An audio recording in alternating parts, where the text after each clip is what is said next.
नमस्कार साथियों, सुप्रभात। आपका दिन शुभ हो, मंगलमय हो, आप स्वस्थ रहें, मस्त रहें, यही शुभकामनाएं साथियों। साथियों, जैसा कि मैं कल वीडियो बनाया था, तो हमारे एक मित्र ने हमसे पूछा कि आपने भाग्य और प्रारब्ध के विषय में तो बहुत ही अच्छे से हम लोगों को समझाया। ये होनी क्या चीज़ होती है, इसके विषय में हम जानना चाहते हैं। साथियों, मैं होनी के विषय में आप सभी को आज बताऊंगा। होनी वो है जो होके रहती है, उसमें किसी का जोर नहीं चलता है साथियों। जो तय हो गया है प्रभु के द्वारा या ईश्वर के द्वारा या प्रकृति के द्वारा, कोई तो है ऐसी शक्ति साथियों जो पूरे जगत को चला रही है। वो जो पहले से तय करती है उसी को होनी कहते हैं साथियों। जिसके लिए मैं आप लोगों को एक उदाहरण देकर के समझाऊंगा साथियों। एक पंडित जी थे साथियों। पंडित जी की पत्नी का देहांत हो गया था और पंडित जी की एक ही लड़की थी और लड़की धीरे धीरे बड़ी हो गई थी, शादी करने के योग्य हो गई थी। पंडित जी इतना धन नहीं कमा पा रहे थे कि उसकी शादी कर दें, वो भगवान के भरोसे बैठे थे। एक दिन पंडित जी के मन में विचार आया कि जो हम मंत्र तंत्र जानते हैं उससे हम माँ लक्ष्मी को प्रसन्न करेंगे और उनसे धन मांगेंगे और उससे अपनी कन्या का विवाह संपन्न करेंगे। साथियों, उसके बाद वो तपस्या करने के लिए निकल गए। तपस्या करने के लिए निकल गए, काफ़ी दिन गुजर गए। फिर गांव वालों ने देखा कि पंडित जी पता नहीं कहाँ चले गए। कहीं ऐसा ना हो कि उनके साथ कोई अनहोनी हो गई हो, लड़की घर पे अकेले है, इसकी शादी कर दी जाए। 1-2 महीने तक गांव के लोगों ने इंतज़ार किया साथियों। उसके बाद उन्होंने सुयोग्य वर देख करके लड़की का शादी कर दिया, गांव के लोग आपस में ही चंदा लगा करके। फिर पंडित जी 2-3 महीने तक जब तपस्या किए तो माँ लक्ष्मी जी प्रसन्न हो गई। प्रसन्न होने के बाद उनसे बोली, बोलो आपको क्या चाहिए। पंडित जी ने बोला कि मुझे इतना धन दे दीजिए जिससे कि मैं अपनी लड़की का शादी कर सकूं, कन्यादान कर सकूं। माँ लक्ष्मी जी ने बोला कि तुम्हारी लड़की की शादी तो हो गई। पंडित जी बोले कि मैं हूँ नहीं, तो मेरी लड़की की शादी कौन कर दिया। माँ लक्ष्मी जी बोली, तुम्हारे नसीब में कन्यादान लिखा ही नहीं था। साथियों, इसी को होनी कहते हैं, तुम्हारे नसीब में तो कन्यादान लिखा ही नहीं था।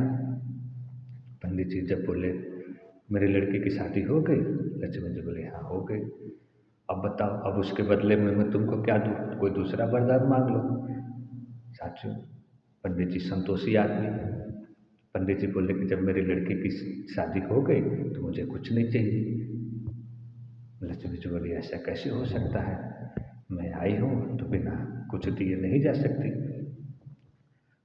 तो पंडित जी बोले कि ऐसा है तो मैं कुछ भी नहीं मांगूंगा, मुझे कुछ भी नहीं चाहिए। माँ लक्ष्मी जी उनका भविष्य देख करके जो होनी होता है तो बोली, तुमको मैं 1 वर्ष का राजा बनाता हूँ, 1 वर्ष तुमको राजसुख योग में देते हो। पंडित जी बोले नहीं चाहिए, लेकिन फिर भी माँ लक्ष्मी जी के आशीर्वाद से उनको वो वरदान मिल जाता है। पंडित जी को बड़ी चिंता हुई कि मैं राजा बन जाऊंगा तो मेरे नित्य कर्मों में जो मेरा व्रत तप चल रहा है उसमें बाधा उत्पन्न होगी। राजा में झूठ भी बोलना पड़ता है, सत्य भी बोलना पड़ता है, लोगों को दंड भी देना पड़ता है और कभी कभी किसी की हत्या भी करनी पड़ती है अगर कहीं युद्ध छिड़ गया तो। मैं राजा बनना नहीं पसंद करूँगा, मैं मर जाना उचित समझूंगा। लेकिन ब्राह्मण हैं साथियों, आत्महत्या के विषय में भी जानते हैं कि आत्महत्या करना पाप है, इसलिए आत्महत्या भी नहीं कर सकते। उनके मन में विचार आया कि ऐसा है कि मैं चल के किसी राजा को ऊपर जूता फेंकूंगा, राजा हमें मृत्युदंड सुनाएंगे, इससे हमारी मृत्यु भी हो जाएगी और हमें आत्महत्या का पाप भी नहीं लगेगा। ये सोच करके एक राजा के दरबार में गए और एक जूता चला करके साथियों राजा के सिंहासन की तरफ फेंक दिए। राजा ने अपना मुंडी घुमा लिया जिससे राजा को जूता तो नहीं लगा, लेकिन वो जो जूता था साथियों सिंहासन के पीछे एक छत्र लगी थी उसमें लगा और उस छत्र में एक नागिन छुपी हुई थी। वो नागिन को छत्र सहित जूता लगता है। नागिन घायल अवस्था में जमीन पर गिरती है और थोड़ी देर के बाद नागिन मृत्यु को प्राप्त हो जाती है साथियों। नागिन को मृत्यु उस प्रकार से लिखी थी तो नागिन उस प्रकार से मर गई साथियों।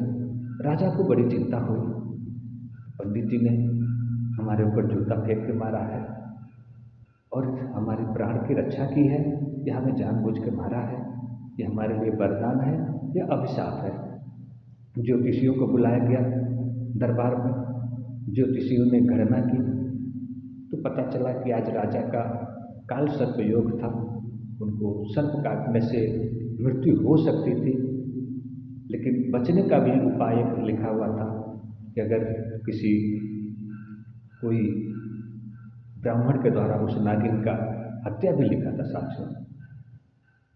इस प्रकार से राजा ब्राह्मण के ऊपर बहुत प्रसन्न होते हैं और ब्राह्मण को अपने समकक्ष ही राजसुख का और राजा बनने का आश्वासन देते हैं, लेकिन ब्राह्मण बोलते हैं कि हमें राजसुख में या राजा बनने में कोई दिलचस्पी नहीं है, मैं रह सकता हूँ आपके साथ, इतना ही मेरा सौभाग्य है। साथियों राजा और ब्राह्मण दोनों लोग एक साथ रहने लगे।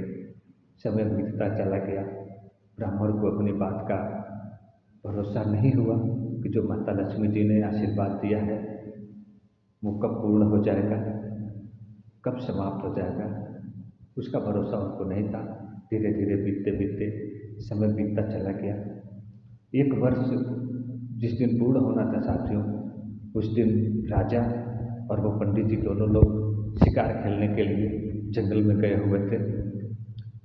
शाम का समय हो गया साथियों, रात्रि विश्राम में घर आने में देर हुई थी, इसलिए राजा और ब्राह्मण दोनों लोग वही जंगल में चटाई बिछा करके सोने लगे। ब्राह्मण इतने में देखते क्या है कि एक काला सर्प फिर राजा को काटने के लिए आ रहा है। साथियों ब्राह्मण देव राजा के साथ रहते रहते तलवार लेना भी सीख गए थे, तलवार लेकर के गए थे। वो तलवार उठाए सांप को मारने के लिए, सांप भाग गया, लेकिन उतने में राजा की नींद टूट गई। राजा की नींद टूटी तो ब्राह्मण के हाथों में तलवार देख करके उनके मन में शंका उत्पन्न हुई साथियों। बोले कि ब्राह्मण देव आप मेरा वध करना चाहते हैं, आपको राज लालसा हो गई है, मैंने कभी सोचा भी नहीं था आप इतना बड़ा अपराध करेंगे मेरे साथ। ब्राह्मण देवता कितना भी सफाई देते रहे साथियों, राजा को विश्वास नहीं हुआ। लेकिन राजा ने एक बात सोची कि एक बार इन्होंने हमारी प्राण की रक्षा की है, मैं भी इनका एक बार प्राण की जीवन दान दे देता हूँ। राजा ने उनको माफ़ कर दिया, लेकिन देश निकाला कर दिया साथियों। वहीं से उनको अपने राज्य से निष्कासित कर दिया। निष्कासित होने के बाद जब ब्राह्मण को धीरे धीरे कुछ देर जाने के बाद लक्ष्मी जी मिलती हैं तो उनको बताती हैं, भक्त ये होनी होती है, इसी को होनी कहते हैं, जो होनी है वो होके रहेगी। तुमको 1 वर्ष राज सुख लिखा था तो तुमने भोग लिया। साथियों ये होता है। फिर ब्राह्मण अपने दशा पे आ गए। इस कहानी हमें बताते हैं साथियों, जो कुछ भी घटनाएं पूर्व निर्धारित हैं वो होती हैं, उनमें हम कोई भी हस्तक्षेप नहीं कर सकते।